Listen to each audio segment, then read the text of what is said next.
자, 오늘은 겸손, 겸손이라는 제목으로 함께 말씀을 나누도록 하겠습니다.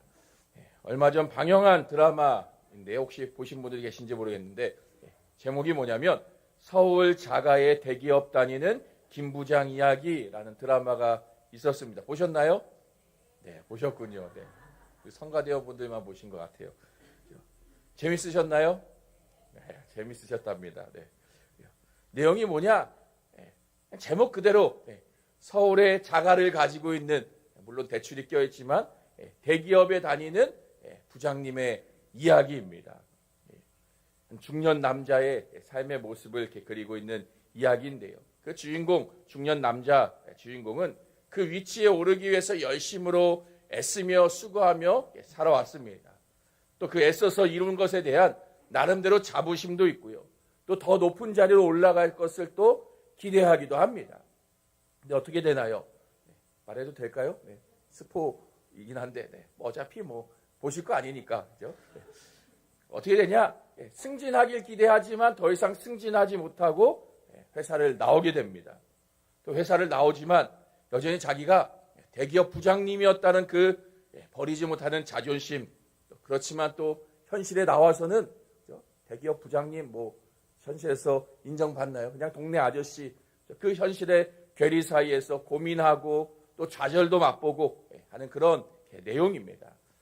제가 본 최근 드라마들 중에는 그래도 내용이 좋고 괜찮은 드라마인 것 같아요. 기독교적인 드라마는 아니지만 그래도 이게 가정과 또 저도 이제 나이가 40대 중반이라 그런지 또 제 모습 같아 보이기도 하고요.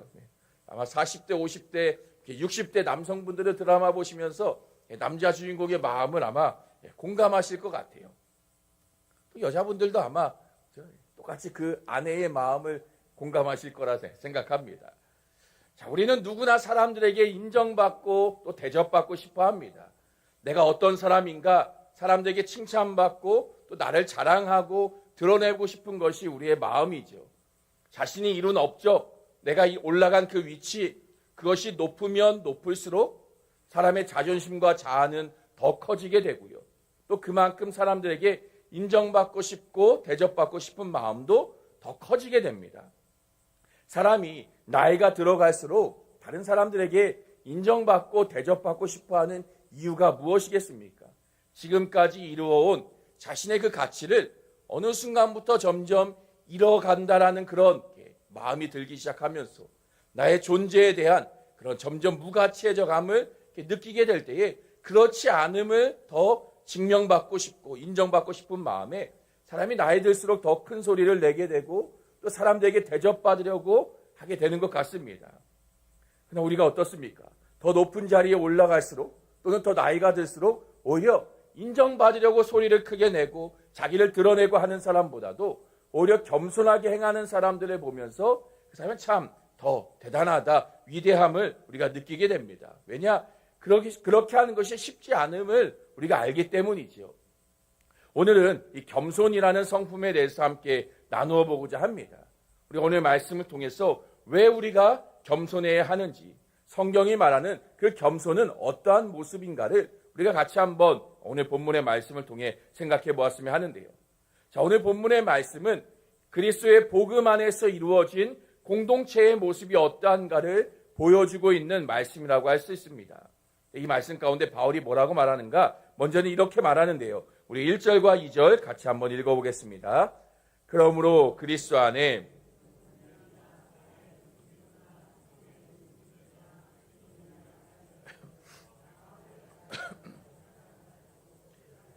한 마음을 품어. 지금 1절에 보면 권면이나 위로나 교제나 긍휼이나 자비가 있거든 이라고 말합니다. 이것들은 꼭 교회 안에서만 이렇게 이루어지는 일은 아니죠. 사람과 사람 사이에 관계를 맺게 되면 나타나게 되는 당연한 교류가 앞에서 말한 권면, 위로, 교제, 긍휼, 자비의 모습이라고 할 수 있습니다. 권면과 위로는 말로 오고 가는 칭찬과 격려들 또는 충고, 또 조언을 하는 것 이런 것들이라고 우리가 이해할 수 있을 거고요. 교제라 함은 서로의 만남을 계속해서 이어가는 그 관계를 갖게 되는 것, 이것이 교제일 것이고요. 또 긍휼과 자비는 마음을 나누고 또 실질적인 물질을 나누는 그런 관계, 그 관계 가운데 오고 가는 그런 교류라고 할 수 있습니다. 서로의 관계가 깊어져 갈수록 이러한 관계의 교류도 깊어지게 되지요. 더 많은 권면과 위로를 하게 되고요. 더 많은 긍휼과 자비를 서로에게 베풀게 됩니다. 이거는 어떤 공동체든지 어떤 관계이든지 반드시 이러한 교류들이 일어나는 것이죠. 이런 것이 없다면 사실은 그것이 관계라고 말하기는 어렵습니다. 오히려 남이나 다를 것이 없는 그런 모습이지요. 그러나 이러한 관계의 교류가 사실 쉬운 일은 아닙니다. 권면, 또 위로, 교제, 긍휼, 자비, 이것을 누군가에게 베푸고 주고 받고 나눈다는 것이 쉬운 일이 아닙니다. 왜냐하면 나는 나름대로 상대를 위한다는 마음으로 말과 행동들을 하지만 때로는 그것이 오히려 그 사람에게 상처를 주기도 합니다.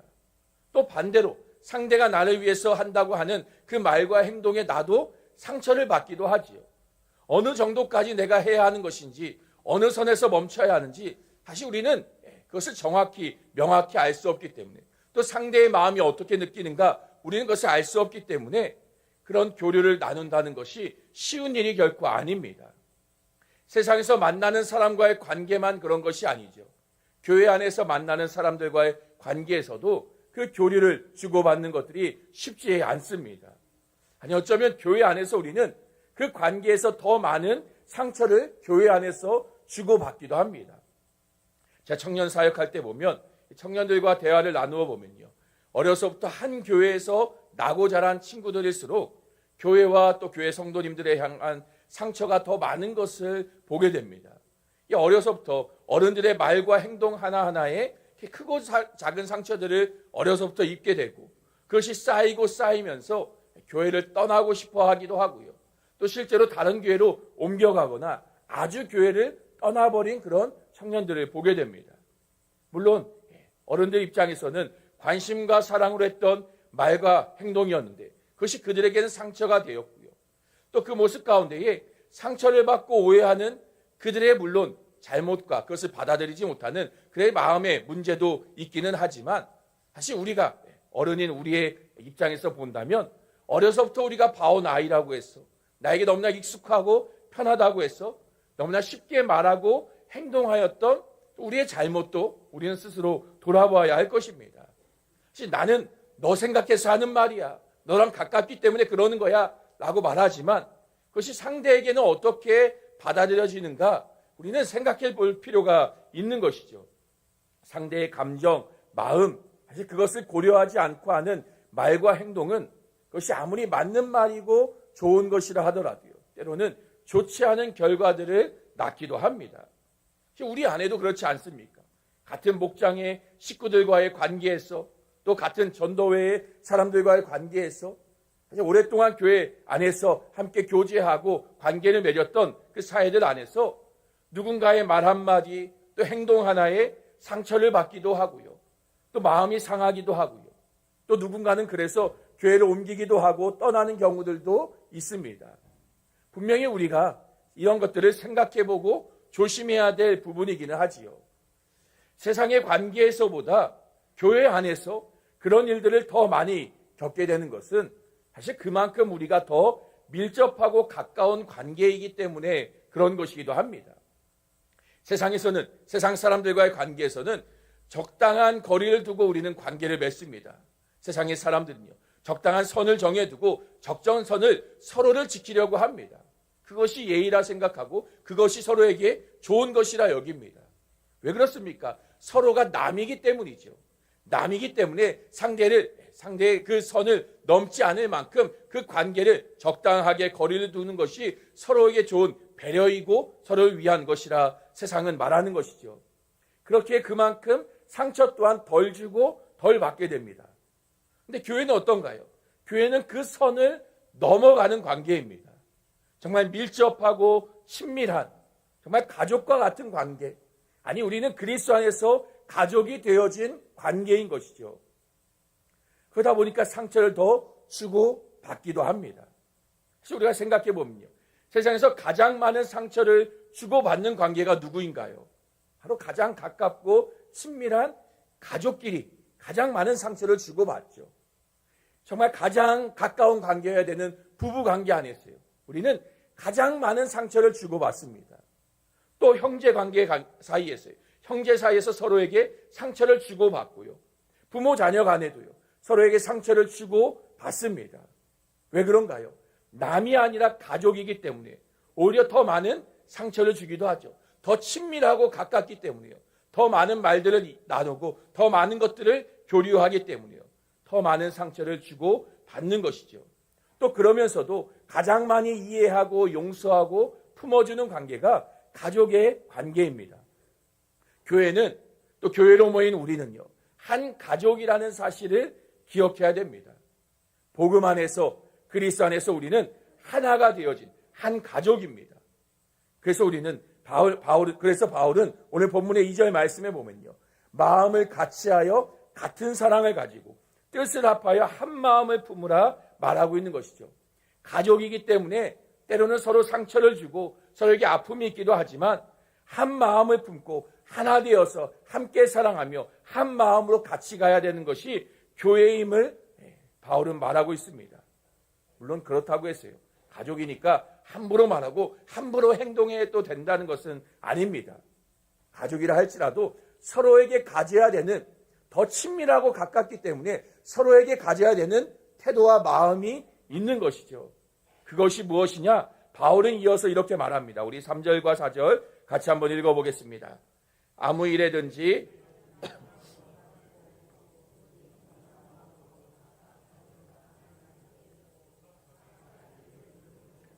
또한 각각 다른 사람의 일을 돌보아 나의 기쁨을 충만하게 하라. 지금 바울은 그 가까운 관계 안에서 어떤 마음을 가져야 하는가를 말하는데요. 먼저는 버려야 되는 마음이 무엇인가를 말합니다. 그 버려야 되는 마음이 무엇이냐? 다툼이나 허영으로 하지 말라 말합니다. 다툼은 서로에 대한 경쟁심을 말합니다. 내가 더 높이 올라서려고 하는 마음, 상대를 짓밟고 내가 더 높아지고자 하는 마음, 이것이 다툼인 것이죠. 또 허영은요, 나를 자랑하고자 하는 마음, 나를 사람들에게 인정받으려고 하는 마음, 이것이 허영입니다. 경쟁심으로 내가 이기려는 마음, 내가 높아지려는 마음, 또 그렇게 나를 자랑하고 나를 드러내고 내가 인정받으려고 하는 그런 마음, 이 다툼이나 허영을 버리라고 바울은 말합니다. 그리고 어떤 마음을 가져야 되느냐? 오직 겸손한 마음. 겸손한 마음, 즉 자기보다 다른 사람을 더 낮게 여기는, 남을 더 높이는 그 겸손의 마음을 가지도록 바울은 우리에게 권면합니다. 지금 우리가 사는 시대는요, 겸손한 것이 미덕이라고 여기며 사는 시대입니다. 겸손하다고 해서 사람들이 그 사람을 손가락질하거나 욕하지 않죠. 오히려 겸손할 때 사람들에게 칭찬받습니다. 그러나 오늘 말씀이 쓰여지는 이 바울의 시대만 하더라도요, 겸손은 절대 미덕의 모습이 아니었습니다. 겸손한 것은요, 오히려 노예들을 향해서 쓰는 말입니다.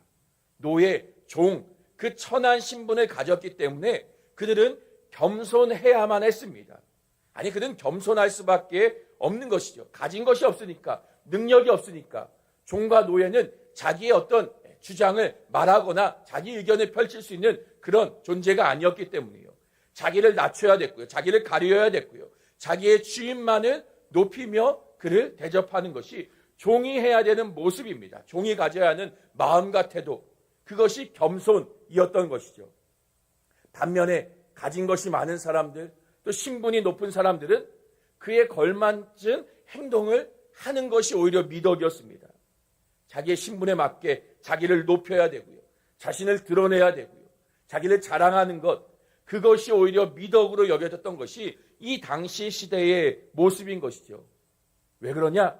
그래야지 사회적인 질서가 유지된다라고 사람들은 생각했던 것입니다. 신분이 높은 사람은 그 높은 만큼 아랫사람들에게 대접받아야 되고요, 자기의 그 높은 신분을 자랑하고 인정받고 떠받들여져야, 그래야 사람들에게 이 사회적인 질서가 유지되고 그 계급 사회가, 그 정해진 그 신분의 사회가 유지될 수 있는, 그것이 깨어지지 않는, 그 질서가 깨어지지 않는 그런 사회를 이룰 수 있다라고 여긴 것이죠. 오히려 높은 사람이 겸손하게 자기를 낮추면요, 그 사회 질서, 계급 사회의 그 질서들이 깨져버리게 되기 때문이에요. 겸손은 오히려 잘못된 모습으로 여겼던 것입니다. 그런 시대 가운데 바울은 지금 교회를 향해서 겸손함으로 서로를 대하도록 권면합니다. 사회적인 신분, 자신의 지위, 자기가 이룬 업적, 자기가 자랑할 만한 것들 다 내려놓고요. 교회 안에서는 자기를 자랑하고 높이는 것이 아니라 오히려 서로를 높이고 서로를 세워주고 자기를 낮추는 삶을, 종과 같은 삶을 살도록 지금 바울은 권면하고 있는 것이죠. 그것이 그리스도인의 삶, 교회 공동체가 가져야 하는 모습임을 가르치고 있는 것입니다. 지금의 시대는 물론 교회만이 아니라 세상에서도 겸손해야 된다라고 말합니다. 그 겸손한 사람이 사실 실제적으로도 사회에서 보면 인정받고 오히려 더 대접받는 경우들을 보게 됩니다. 세상에서 말하는 겸손은요, 정말 자기를 낮추는 태도가 아니라 오늘 성경이 말하는 것 같이 자신을 버리고 자신을 비우는, 자신을 낮추는 그런 태도가 아니라 오히려 자기를 높이기 위한, 내가 높아지기 위한 또 하나의 수단으로서 겸손을 말하고 있을 뿐입니다. 내가 이만큼 많은 것을 가진 사람, 내가 이만큼 높은 사람이지만 나는 이렇게 나를 낮추는 겸손의 미덕까지도 갖추고 있는 사람이야. 이것을 보여주도록 하는 것이 세상이 말하는 겸손의 모습이라는 것이죠. 자, 앞에서 말씀드린 그 드라마 김부장 이야기 드라마에 보면요, 그 주인공의 경쟁 상대라고 해야 될까요? 그 후배인 또 다른 부장이 하나 등장합니다. 그 사람은 흔히 말하는 꼰대 같은 마인드, 자기가 부장이라고 자기가 더 많이 경험이 있고 안다고 후배들을 가르치려 하거나 하는 것이 아니라 오히려 후임들을 잘 챙기며 정말 좋은 직장의 동료들과 같이 함께 일을 하면서 후배들에게 인정받고 대접을 받습니다. 또 선배들에게는요, 겸손하게 깍듯하게 대하는 그런 회사 생활을 합니다. 그러니까 표면적으로 보여지는 모습은요, 능력도 좋고 사람도 좋은 그런 모습을 하고 있는 것이죠. 근데 그 속마음이 어떤가? 자기가 진급하기 위한, 승진을 하기 위한 수단으로서 사람들에게 좋게 보여지기 위해서 포장하고 있었던 것이죠. 그 속마음은 그 출신이 지방대 출신에 가진 것이 없는 그 배경을 가지고 더 높아지기 위해서, 사람들이 인정받기 위해서 겉으로는 좋은 사람인 척하지만요, 속으로는 높아지고 올라가기 위해서 마음으로 다른 이들을 무시하고 깔보고 있는 그런 마음을 가지고 있습니다. 이처럼 세상의 방법은 자기를 드러냄을 통해서 자기를 인정받기 위해서 오히려 겸손한 모습을 취하며 행동하려 합니다. 그래야 인정받고 대단한 사람이다, 겸손하게까지 하다, 사람들에게 인정받고 높임받고 존중받을 수 있기 때문에 그런 것이죠. 이런 세상의 방법이 오늘날 교회 안에도 들어와 있음을 우리가 보게 됩니다. 교회 안에서도요, 예수 믿는 사람들이 우리 가운데에도 내가 인정받고 대접받고 높임받으려고 합니다. 다른 사람을 사랑하고 섬기기보다도, 대접하려 하기보다도 내가 돌봄받고 사랑받고 관심받으려 하는 것이 우리 안에 있는 우리의 마음이죠. 교회 안의 직분 또한 하나의 어떤 계급처럼 여기며 나를 자랑하려는 수단이 되고요, 내가 수고하고 섬긴 일에 인정받지 못하고 사람들이 알아주지 않으면요, 분노하기도 하고요, 다투며 문제를 일으키기도 합니다. 겸손한 태도마저도, 교회 안에서 보여지는 겸손한 태도마저도 내가 사람들에게 이만큼 괜찮은 믿음의 사람이라고 인정받기 위한 수단으로서 하고 있는 것을 우리가 보게 됩니다. 그러나 오늘 본문이 말하고 있는, 성경이 말하는 겸손은요, 내가 인정받고 칭찬받기 위한 그런 모습이 아니라는 것이죠. 오히려 자기를 버리고 자기를 부인하는 겸손의 태도를 성경은 말합니다. 그러니까 자기의 존재 자체를 잊는 것이 성경이 말하는 겸손이라는 것입니다. 무시당해도요, 인정받지 못해도요, 나라는 존재가 사라지고 지워져도 아무도 알아주지 않아도요, 끝까지 겸손할 수 있는 마음과 태도, 오히려 그렇게 되고자 하는 그 마음, 그것이 우리가 가져야 하는 진정한 겸손의 마음이라고 성경은 가르치고 있는 것이죠. 교회는 이러한 겸손의 마음을 가지고 서로가 서로를 대하는 공동체가 되어야 하는 것입니다. 누군가를 권면할 때에도요, 누군가를 위로할 때에도, 교제할 때에도, 긍휼과 자비를 베풀 때에도 내가 잘나서, 내가 높아서, 내가 너보다 신앙생활 더 오래 했기 때문에 그래서 이렇게 말하고 행동하는 것이 아니라 겸손한 마음으로 상대가 나보다 더 낫다는 그 마음을 가지고 서로를 대할 수 있어야 하는 것이죠. 그러면 왜 우리가 그렇게 겸손하게 행해야 합니까? 그것은 바로 우리의 주인 되시는 예수님이 그렇게 하셨기 때문입니다. 오늘 본문 5절 말씀에 보면 이렇게 말합니다. 우리 같이 한번 5절 읽어보겠습니다. 너희 안에 이 마음을 품으라. 예수의 마음이니. 너희 안에 이 마음을 품으라 라고 말합니다. 앞에서 말한 겸손의 마음, 그 마음이 이 마음임을 지금 말하며 그 마음을 가지도록 말하고 있는 것이죠. 그 마음이 무엇이냐? 예수님의 마음입니다.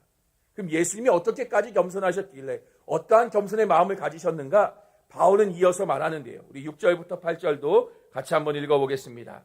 그는 근본 하나님의 본체시나 하나님과 동등됨을 취할 것으로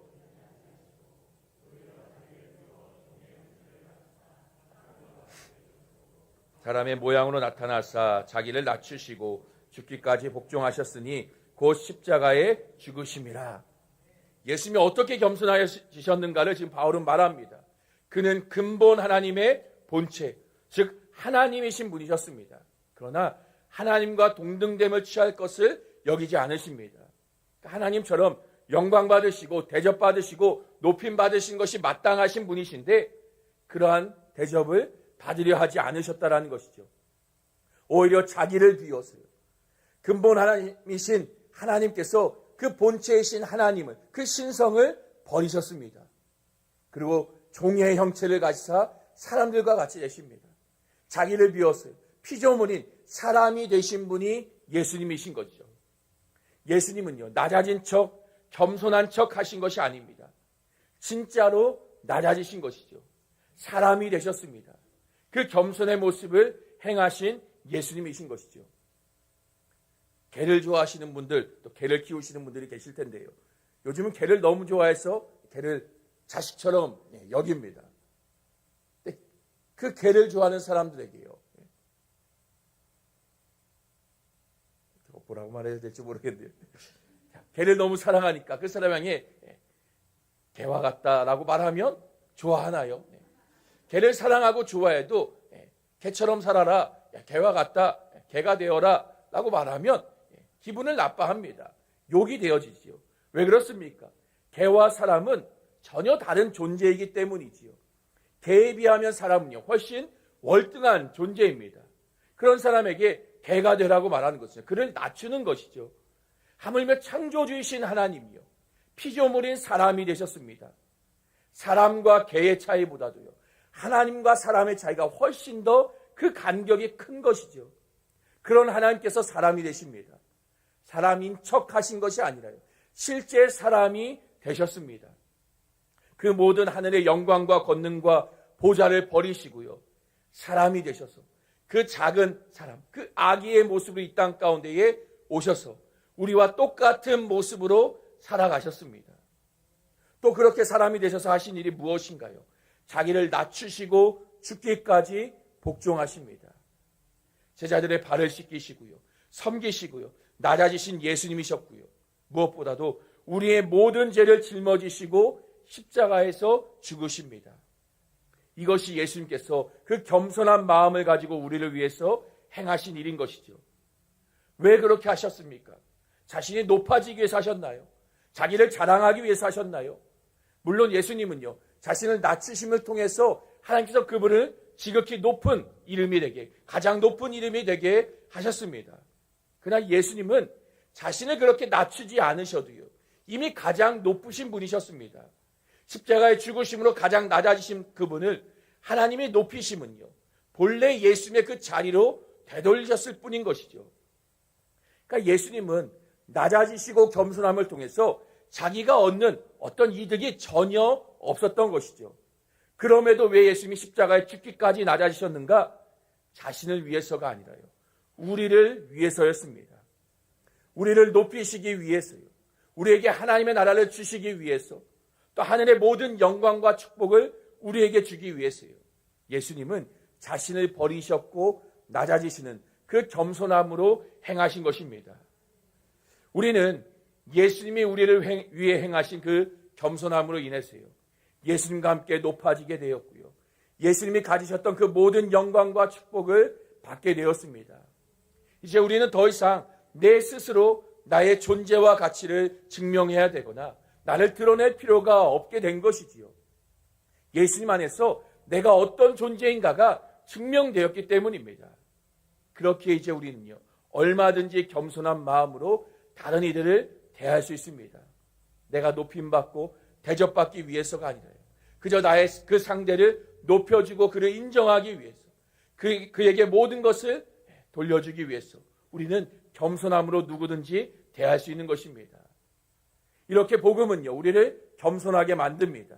왜냐하면 복음은 우리가 얼마나 무가치한 존재를 알게 하기 때문입니다. 그러나 복음은 또한 우리가 그리스도 안에서 얼마나 사랑받고 귀한 존재인가 또한 알게 합니다. 그래서 복음은 우리를 겸손하게 만드는 것이죠. 아무것도 아닌 그런 우리를, 그 무가치한 존재였던 우리를 그리스도께서 가장 귀한 존재가 되게 하셨기 때문에 우리는 복음 안에서요, 얼마든지 낮아지며 섬기며 겸손할 수 있는 것입니다. 나보다 남을 낮게 여기려고 하는 것이 아니라 정말 내가 남보다 낮은 존재임을 아는 것이죠. 나의 존재의 가치가 아무것도 아님을 알기 때문에 나를 드러내거나 자랑하거나 나를 내보이려고 하지 않는 것입니다. 오히려 나를 부인하는 삶으로, 나를 가리우는 그 겸손함으로 우리를 나아가게 만드는 것이 바로 복음인 것입니다. 이 겸손은요, 이미 우리를 위해 낮아지신 그 예수님을 바라볼 때에 우리 안에서 자연스럽게 흘러나오는 복음의 열매입니다. 더 이상 나의 가치를 증명하려 애쓰지 않아도 되기 때문에, 십자가에서 우리의 가치를 예수님께서 증명하여 주셨기 때문에 우리는 기쁨으로요, 겸손하게 모든 사람을 대할 수 있게 되어지는 것입니다. 높아지지 않아도요, 내가 일부러 사람들에게 알려지려 하지 않아도요, 이미 그리스도 안에서 충분히 사랑받고 충분히 가치 있고 귀한 존재가 우리는 되어졌습니다. 이런 겸손한 성품을 가진 자들이 모여서 서로를 돌보며 함께 살아가는 공동체, 그것이 바로 교회인 것입니다. 예수 그리스도의 낮아지심을 바라보며 그 모습을 닮아가는 것, 또 이런 우리의 모습을 통해 세상 가운데에 하나님의 나라를 보여주는 것, 그것이 교회이며 성도들의 삶인 것입니다. 특별히 이 겸손함으로 이 땅 가운데 오신 예수님의 탄생을 기뻐하는 이 성탄의 때예요. 우리는 더욱더 예수의 그 겸손함을 닮아감으로 우리의 삶을 통해, 우리의 입술을 통해 그 예수님의 겸손하심을 자랑하며 증거하는 교회와 성도들이 되어야 할 줄로 믿습니다. 그런 우리를 통해서 세상은 하나님 나라의 그 가치, 하나님 나라의 그 놀라운 구원의 역사들을 보게 되고 깨닫게 되고 주께로 나오게 될 줄로 믿습니다. 우리가 이 성탄의 때에 더욱더 겸손함으로 서로를 대하며 겸손함으로 다른 이들을 섬기며 낮아질 수 있는 우리의 모습 될 수 있기를 간절히 주님의 이름으로 축원합니다. 기도하겠습니다.